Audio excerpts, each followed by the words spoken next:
권태기 연인을 다시 설레게 만드는 공포 영화의 심리학. 안녕하세요. 사람을 읽어드립니다. 소어린입니다. 여러분, 혹시 이런 경험 있으신가요? 한때는 1분 1초가 아쉬워 헤어지기 싫어했던 연인이 이제는 옆에 있어도 아무런 감흥이 느껴지지 않을 때. 마주보고 앉아 있어도 각자 스마트폰만 만지작거리고 대화는 뭐 먹을까? 아무거나 라는 단조로운 패턴으로 반복됩니다. 소위 말하는 권태기가 찾아온 것이죠. 많은 분이 이 시기에 우리의 사랑이 식었다고 결론 짓고 이별을 고민합니다. 하지만 심리학적으로 볼 때 이건 사랑이 식은 게 아니라 뇌가 상대방에게 적응해버린 상태에 가깝습니다. 뇌는 효율성을 좋아해서 익숙한 자극에는 더 이상 에너지를 쓰지 않으려 하거든요. 즉, 여러분의 심장이 다시 뛰기 위해서는 뇌를 일깨울 강력한 자극의 변주가 필요합니다. 오늘 저는 여러분께 가장 손쉽지만 강력한 권태기 처방전을 하나 드리려 합니다. 이번 주말 달콤한 로맨틱 코미디 대신 심장을 조여오는 가장 무서운 공포 영화를 예매해보세요. 왜 하필 공포 영화냐고요? 지금부터 그 뒤에 숨겨진 놀라운 심리학적 메커니즘과 우리 뇌의 유쾌한 착각에 대해 아주 깊숙이 파헤쳐 보겠습니다. 1. 심장박동의 유쾌한 오해, 각성의 오귀흰 효과. 우리가 권태기를 느끼는 가장 큰 이유는 더 이상 상대를 봐도 심장이 뛰지 않기 때문입니다. 그런데 심리학에는 이를 역으로 이용하는 아주 흥미로운 이론이 있습니다. 바로 각성의 오귀흰, 흔히 말하는 흔들다이 효과입니다. 1974년 사회심리학자 도널드 더튼과 아서 아론은 아주 재미있는 실험을 했습니다. 흔들리는 높은 구름다리 위에서 설문을 진행한 남성들이 평온한 평지다리 위에서 설문을 진행한 남성들보다 실험 조교에게 훨씬 더 높은 호감을 느끼고 나중에 전화를 걸 확률도 더 높았다는 결과였죠. 이유는 단순합니다. 흔들다리 위에서 느껴지는 공포 때문에 심장은 미친 듯이 뛰고 호흡은 가빠집니다. 이때 우리 뇌는 혼란에 빠집니다. 내 심장이 왜 이렇게 뛰지? 아, 저 사람 때문에 설레서 그런 거구나 라고 신체적인 반응의 원인을 옆에 있는 사람에게 돌려버리는 것이죠. 공포영화는 영화관이라는 안전한 장소 안에 이 흔들다리를 통째로 옮겨다 놓는 것과 같습니다. 갑작스러운 점프스퀘어 장면에 몸을 떨고 조여오는 긴장감에 손바닥에 땀이 쥐어질 때 여러분 연인의 뇌는 착각을 시작합니다. 익숙해서 잊고 있었던 그 떨림을 영화가 아닌 바로 옆에 앉은 당신이 주는 설렘으로 인지하기 시작하는 것이죠. 멈춰있던 감정의 엔진에 공포라는 강제적인 시동을 거는 셈입니다. 2. 어둠 속에서 마주하는 본능, 동공확장의 마법. 이전 영상에서 제가 상대가 나를 좋아할 때 나타나는 가장 숨기기 어려운 신호 중 하나가 동공확장이라고 말씀드렸던 거 기억나시나요? 인간은 흥미로운 대상이나 호감 있는 상대를 볼 때 더 많은 정보를 받아들이기 위해 본능적으로 동공을 키웁니다. 그런데 여기서 공포영화가 상영되는 영화관이라는 공간의 특수성이 빛을 발합니다. 영화관은 어둡습니다. 어두운 곳에서 인간의 동공은 빛을 더 확보하기 위해 자연스럽게 확장되죠. 게다가 공포영화를 보며 긴장 상태, 즉 교감신경 활성화가 되면 동공은 더욱 커집니다. 자, 이제 옆을 보세요. 평소에는 무덤덤하게 느껴지던 연인의 눈동자가 어느 때보다 커져 있을 겁니다. 심리학적으로 우리는 상대방의 커진 눈동자를 볼 때 무의식적으로 저 사람이 나를 굉장히 집중해서 보고 있구나, 나에게 깊은 매력을 느끼고 있구나 라고 판단하게 됩니다. 상대방의 눈에 담긴 나의 모습이 평소보다 더 크고 깊게 느껴질 때 여러분의 무의식 속에는 다시금 이성적 긴장감이 형성됩니다.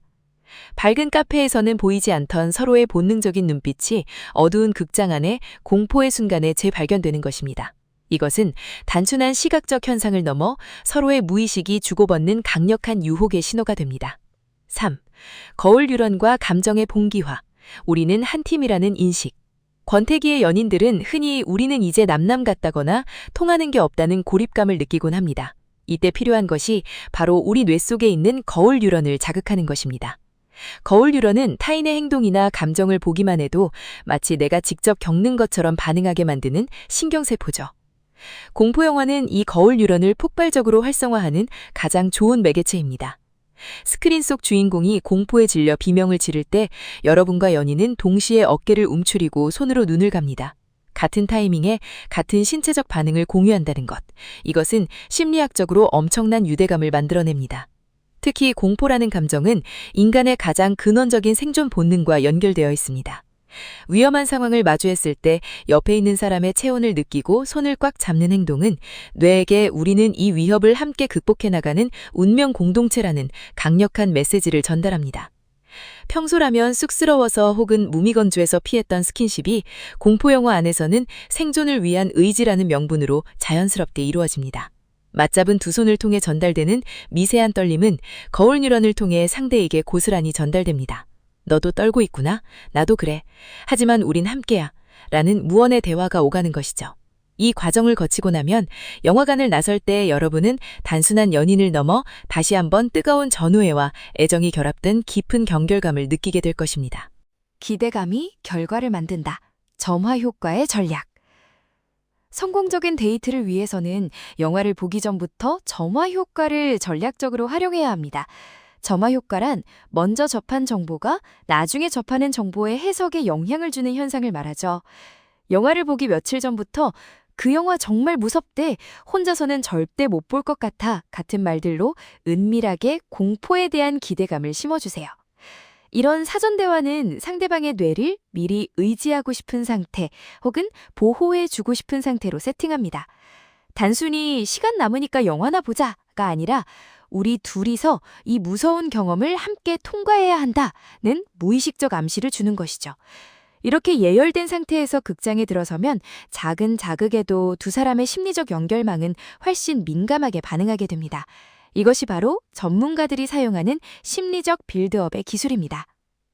여기서 우리는 한 단계 더 깊은 심리 기저를 이해해야 합니다. 바로 심리학자 돌프 질만이 주장한 흥분 전이 이론입니다. 우리 몸은 공포 영화를 보며 한껏 고조된 신체적 각성 상태를 영화가 끝났다고 해서 즉시 0으로 되돌리지 못합니다.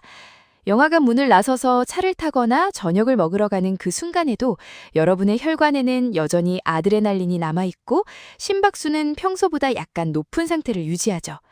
이때가 바로 골든타임입니다. 뇌는 이 남아있는 신체적 에너지를 어디에 써야 할지 찾게 되는데 이때 옆에 있는 연인과 대화를 나누거나 스킨십을 하면 그 남아있는 에너지가 고스란히 애정의 강도로 전환됩니다. 즉, 영화관에서의 공포가 극장 밖에서는 열정적인 사랑의 에너지로 옷을 갈아입는 것이죠.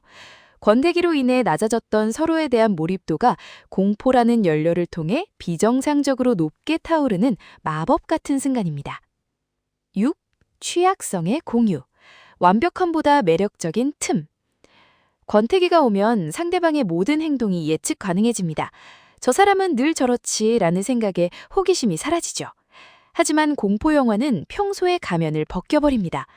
냉철하고 이성적이던 연인이 작은 소리에 깜짝 놀라 내 품을 파고들거나 평소 무덤덤하던 파트너가 나를 보호하기 위해 짐짓 센 척하며 내 손을 더 꽉 잡는 모습. 이런 의외의 취약성은 상대방에게 새로운 매력으로 다가옵니다. 심리학에서는 이를 반전 매력 혹은 틈의 미학이라고 부릅니다. 서로의 가장 본능적이고 약한 모습을 공유하는 것은 신뢰관계를 한 단계 더 깊게 만듭니다. 나의 공포를 이 사람이 받아주고 있다, 혹은 내가 이 사람을 지켜주고 있다 하는 느낌은 권태기 특유의 무력감을 해소하고 서로의 존재 가치를 다시금 확인시켜주는 계기가 됩니다. 효과를 극대화한 공포 데이트 전략. 자, 이제 이 심리학적 도구를 어떻게 현실에 적용할지 구체적인 팁을 드릴게요. 영화 선정. 너무 고어하거나 잔인한 영화보다는 긴장감이 지속되는 심리 스릴러나 깜짝 놀라게 하는 점프 스케어가 많은 영화가 좋습니다. 심박수를 즉각적으로 높여야 각성의 오귀인 효과가 잘 나타나기 때문입니다. 좌석 선정. 가급적이면 서로의 체온이 잘 느껴지는 커플석이나 팔걸이를 올릴 수 있는 좌석을 추천합니다. 물리적인 거리감이 가까울수록 거울 유련의 동기화가 더 활발하게집니다. 우리만의 서사를 만들기. 영화가 끝난 뒤 재밌었다로 끝내지 마세요. 아까 그 장면에서 네가 내 손을 잡아줬을 때 정말 든든했어. 혹은 우리 진짜 잘 버텼다 같은 공동의 승리를 강조하는 표현을 써주세요. 권태기는 함께할 이야기가 없는 상태인데 공포 영화는 평생 이야기할 수 있는 강렬한 기억을 단 2시간 만에 만들어줍니다. 온도와 감각의 전이. 영화 관람 후 식사 메뉴를 고를 때 매콤한 음식을 선택하거나 이후 따뜻한 차 한 잔을 마시며 대화하세요. 차가운 공포로 시작해 따뜻한 대화로 마무리하는 이 온도의 변화는 상대방을 심리적으로 따뜻하고 안전한 사람으로 인각시키는 완벽한 마무리가 될 것입니다. 여러분, 사랑의 유통기간이 3년이라는 말이 있죠. 하지만 저는 그렇게 생각하지 않습니다. 사랑의 유통기간이 있는 것이 아니라 사랑을 표현하는 방식의 유통기간이 있을 뿐입니다. 익숙함이라는 안개에 가려져 잠시 보이지 않을 뿐인 여러분이 처음 사랑에 빠졌던 그 보석 같은 진심은 여전히 그 자리에 있습니다. 공포영화는 그 안개를 걷어내기 위한 아주 작은 충격 요법일 뿐입니다. 중요한 건 그 오싹한 순간에도 내 곁에 있는 사람이 누구인지를 다시 한번 확인하려는 여러분의 마음입니다. 권태기라는 이름의 흔들다리 위에서 무서워만 하지 마세요. 옆 사람의 손을 더 꽉 잡는다면 그 다리는 어느새 세상에서 가장 설레는 산책로니 견해 있을 것입니다. 여러분의 사랑이 다시 한번 뜨겁게 타오르기를 저 소월인이 온 마음을 다해 응원하겠습니다. 오늘 여러분의 관계에 새로운 불씨가 되었다면 구독과 좋아요 부탁드립니다. 지금 여러분의 사랑의 온도는 몇 도인가요? 댓글로 여러분의 고민을 들려주세요. 하나하나 읽고 마음을 나누겠습니다.